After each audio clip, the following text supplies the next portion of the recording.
So stars make iron-nickel cored objects such as the Earth. Well, they become the Earth, Mars, Mercury, Venus.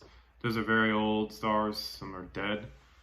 Earth, not dead, still has a large magnetic field. Hi, Celeste. The stages of iron absorption and deposition in a star. I had this paper written in 2018, December 31st, so right before the new year.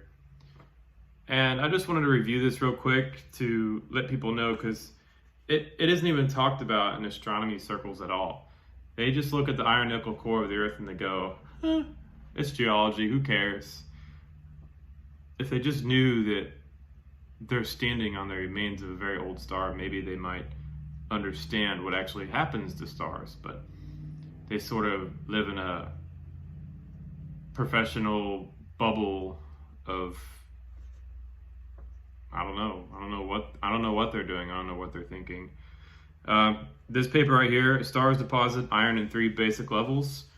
First, they form the core in a very pure form, alloyed with nickel. Secondly, once that inner core is formed, material then deposits that is chemically combined with iron, forming molecules. And those iron molecules are chemical compounds, and they're called hematite, magnetite, limonite, marcasite, pyrite, siderite, pyrite, that type of thing. Iron ores, iron nickel ores. And the reason why those ores are there is because when Earth was a gas giant, the gas giant wasn't hot enough to break down the incoming material into its elemental form. And that iron just chemically combined with the surrounding elements and made what's going to be the future ore that we're going to mine and pull the iron back out again, melt it down and pull it back out again. And the reason why the iron nickel core is pure in the center of the Earth is, well, as in this paper writes out, is that the star was hot enough to break down everything into its elemental form. And the material that was nuclearly stable enough, such as iron 56, I think iron 56, yeah, could remain, as that specific element, and it wouldn't have combined with anything else, and it just collects in the center of the star. As the star evolves, and it just stays put. It's very stable on a nuclear level, and just combines with the other nickel, and then there's cobalt it combines with. Sometimes osmium and iridium gets in there because those are really heavy, and I think those two are also stable elements. But basically that really sums it up for that paper. The stages of iron depositing is, okay, so the yellow is the stage.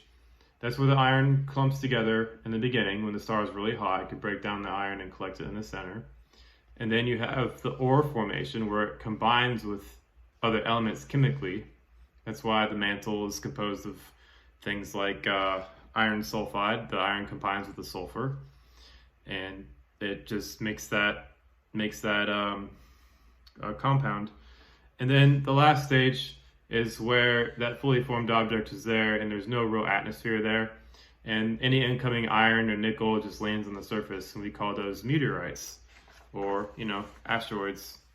And hopefully none of those large ones hit us while we're here, which would really suck. But yeah, that's basically it. This paper just overviews the fact that stars make planets. And it's very easy to understand that they start from the inside out. They start with the very center regions first with the iron nickel, and then enough of that collects in the center to stabilize it, and then it just piles it on inside out. And as it does that, the atmosphere dissipates, and then we're left with the Earth-like, or a very similar Earth-like object, which then eventually cools and dies, and then just continues floating around the galaxy or the universe, breaking apart, and that's basically it.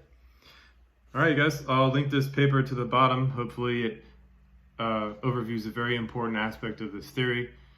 I reject stars as fusion reactors. I don't think they're fusion reactors at all. They're just giant chemical furnaces is what they are, that collect and recycle interstellar material. All right, there you go.